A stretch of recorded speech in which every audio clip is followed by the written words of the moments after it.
Hello guys, ভালো চলে এসেছি আজকে একটা খাওয়া দাওয়া ভিডিও নিয়ে। তো ভালো চলে এসেছি বিয়া ঘরে ভোজ খাইতে। তো ভোজে কি দিনছে ভালো, শুধু দিয়েছে পাতা আর জল, আর কোনো দেয় নাই কারণ দমে জোর খিদা লাগিয়ে গেছিলো বলি তাড়াতাড়ি দে না, তো দেয়নি। তো ভালো লাস্ট পর্যন্ত চলে আইলো ভালো পাপড়। তো তারপরে দিন দিল কাগজি লেবু। তো বলি চলো এবারে খাওয়া দাওয়া শুরু করা যাক। তো ভালো পাপড়টা এবারে মুখে পুড়ে নিলি।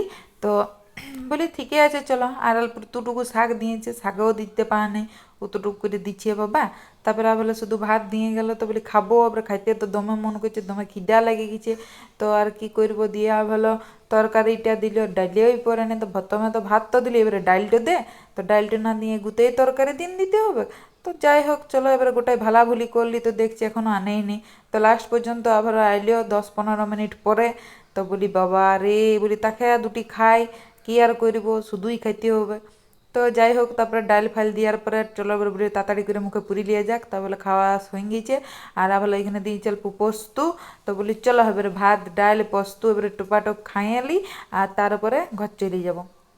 তারপরে ভালো চলে এসছে খাসির মাংস, পাঁপড়, চাটনি, মিষ্টি সব কিছু একসাথে ঢালি দিনছে, মানে দড়ব দড়ব করে দিন নিচ্ছে। তো এবারে খাইতে বহুত হয়ে গিয়েছিল। তো চলো টাটা, কেমন লাগলো ভিডিওটা অবশ্যই জানাবে।